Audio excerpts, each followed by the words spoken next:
A gente vai falar com um profissional que está muito presente na área técnica, aquele profissional que faz as vinhetas da rádio, a produção, toda a parte técnica. Nós vamos conversar com o supervisor técnico da Gazeta. A Rádio Gazeta fica no coração de São Paulo, na Avenida Paulista, em um dos prédios assim mais tradicionais que tem.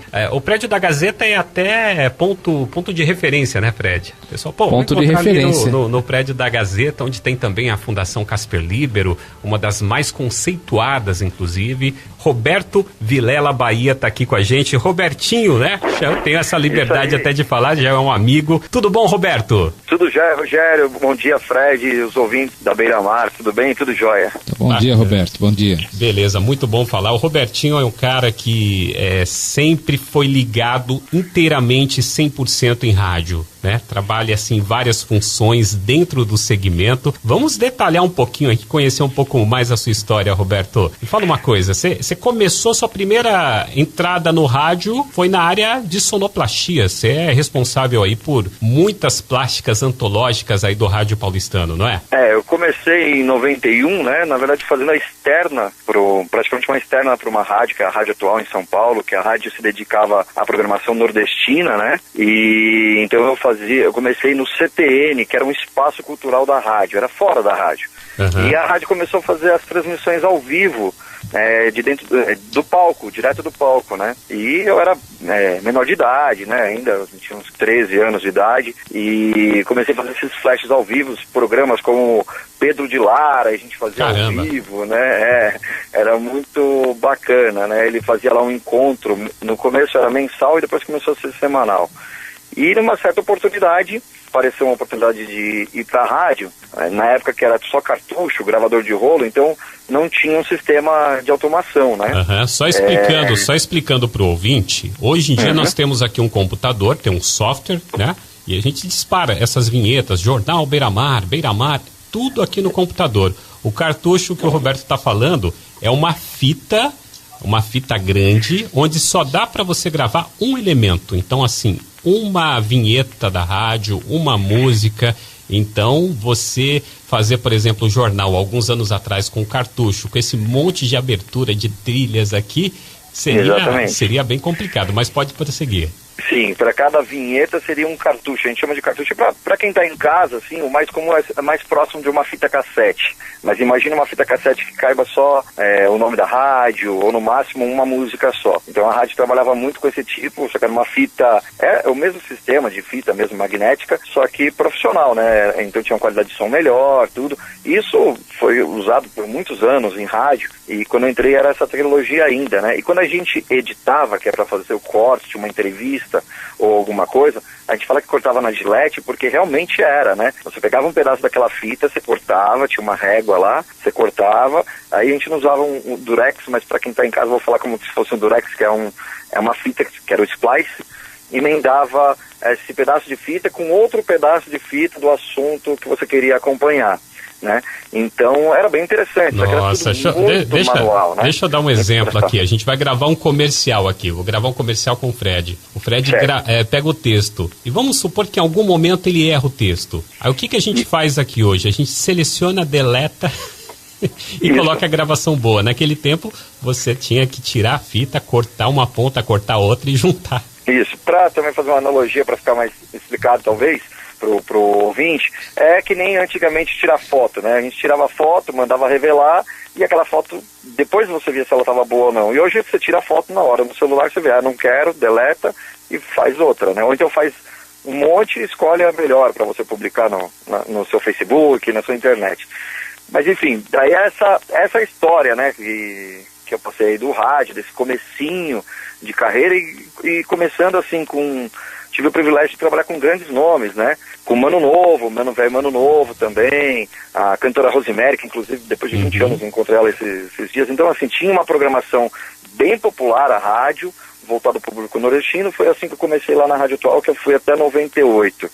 Depois, exercendo a função de sonoplasta, né? De operador de áudio. Aí depois eu fui para a Rádio Gazeta, em 98, onde eu estou até hoje, e lá eu passei por outras funções também, como eu entrei como sonoplasta, depois fui para instrutor técnico, eu já começava a explicar como funcionavam os equipamentos para os alunos da Faculdade Casper Libero, e atualmente sou supervisor técnico lá da rádio, da Gazeta M. E paralelamente eu fiz outras rádios, lógico que você vai experimentando. Quando em 2000 eu trabalhei na Metropolitana, e aí surgiu na verdade foi uma dificuldade que virou oportunidade, né?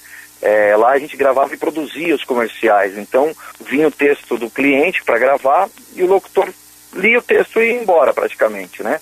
E a gente tinha que criar em cima disso. Eu tinha uma certa dificuldade, assim, eu era tímido para falar no microfone, essas coisas, então eu resolvi fazer um curso de locução, né?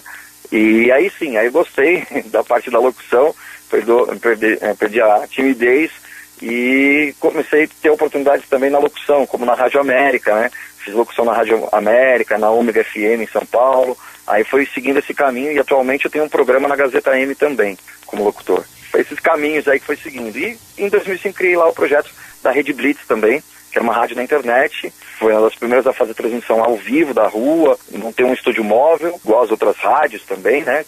Eu senti essa falta das rádios cobrirem os eventos, e aí a estrutura da rádio era nessa situação de cobrir os eventos, né?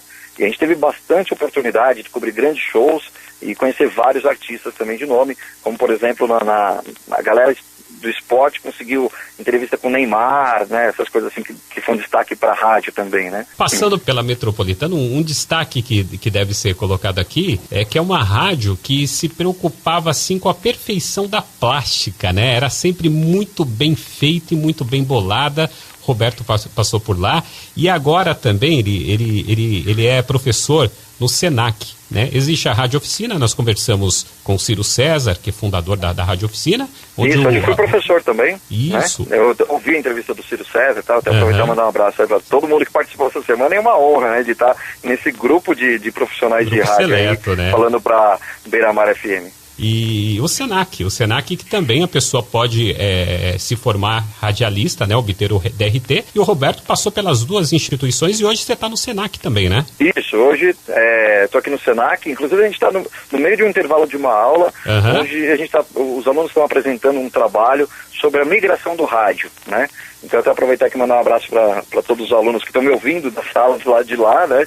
E a gente está falando sobre a migração do rádio, que é uma outra oportunidade também que vem aí, né? A gente está esperando essa migração, no interior já acontece, mas aqui na grande capital a gente espera as mudanças, né? Que com certeza vai ter um investimento tanto tecnológico quanto de material humano também, né? Nesse momento, na sala de aula no Senac, abração então aí para todos os alunos. Vamos fechar falando dessa parte de qualificação aí. Como que você está vendo, você que está atuando como professor, Roberto, como que você está vendo a entrada de novas pessoas, de novos talentos nesse mercado de rádio? Como que está nesse momento? Sempre a gente brinca, né? Sempre sai uma safra bacana, né?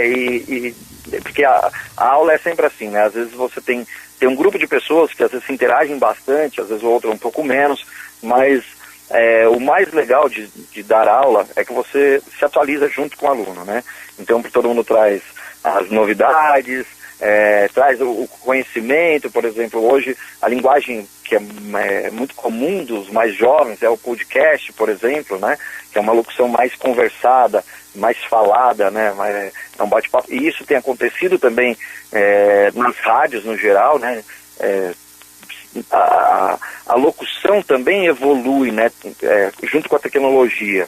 Então a gente vê o próprio aluno trazendo essa novidade para a sala de aula e aplicando. Então são novas pessoas, novas ideias e preparadas para entrar no mercado, né? Isso que a gente vê legal. Que nem antigamente se falava com aquele R de rato, né? Rádio, não sei o quê. Hoje em dia já mudou a locução. Tem pessoas que falam mais conversados e o público também aceita o rádio mais como companheiro, né?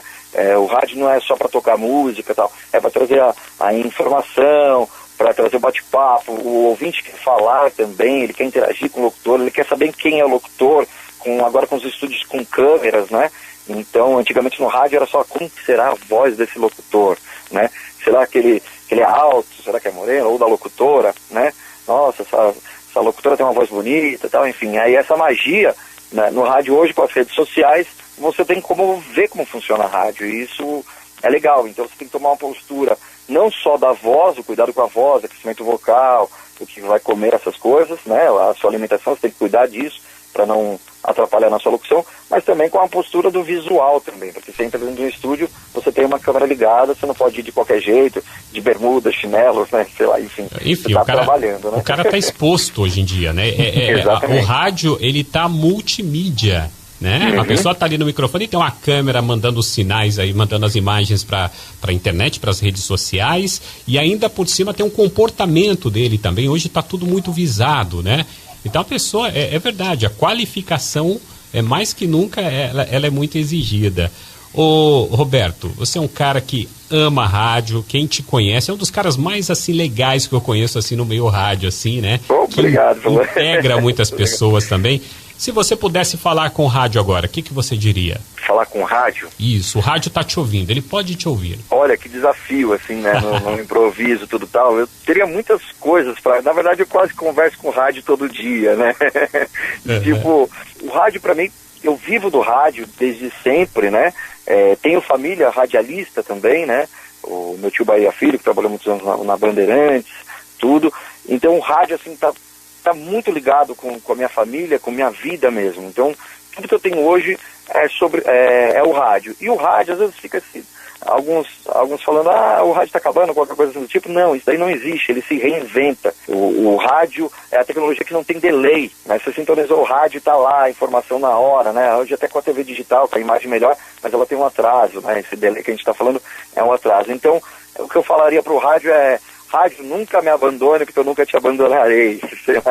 Você falou uma coisa aqui interessante, Roberto. Eu estava vendo, o Emílio Surita, ele falou uma coisa, viu, Fred? Bem interessante. Se o Mark Zuckerberg simplesmente fechar as empresas dele, ele vai tirar Facebook, WhatsApp e qual outro? Instagram. E aí? Cadê? O que acontece? O rádio não vai acabar, o rádio não tem como, vamos fechar. Fechou uma rádio, continua a outra e vai indo, entendeu?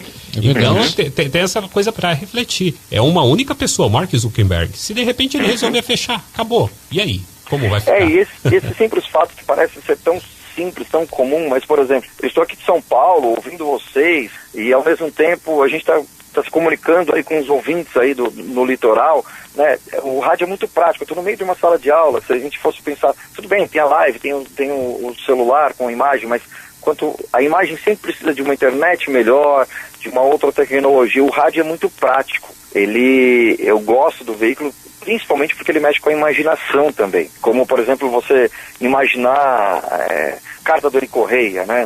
A interpretação que ele faz no ar.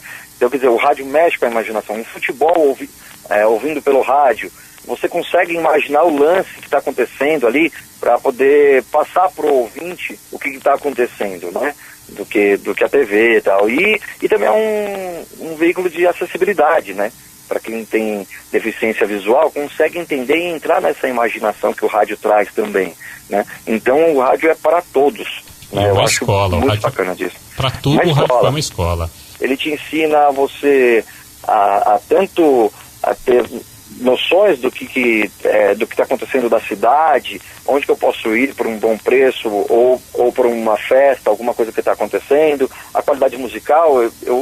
Que eu conheço de músicas e músicas alternativas é mais pelo rádio mesmo, né? Acho muito bacana, você vai aprendendo muito com o rádio. Roberto, muito obrigado por esse espaço. O cara tá em sala de aula, fez ali uma pausa para falar aqui com a gente aqui na Beira-Mar, prestigiando essa semana do rádio. Muito obrigado, Roberto. Forte abraço para você. Obrigado, Rogério. Obrigado, Fred. E deixa eu mandar mais uma vez um abraço para os alunos que estão aqui me esperando no Senac Santana. Então a gente vai continuar aqui falando sobre rádio. Estamos por aí. Muito obrigado mesmo pelo convite e fazer parte aí dessa equipe que foi sensacional, está sendo sensacional essa semana do rádio. Parabéns aí ao Rogério, aos donos das emissoras, da emissora da Beira-Mar, que abriu a porta pro rádio para falar mais do rádio, para falar mais da comunicação, que é o que a gente gosta de falar e trabalhar e viver disso. Tá certo. Abração, Roberto. Abraço.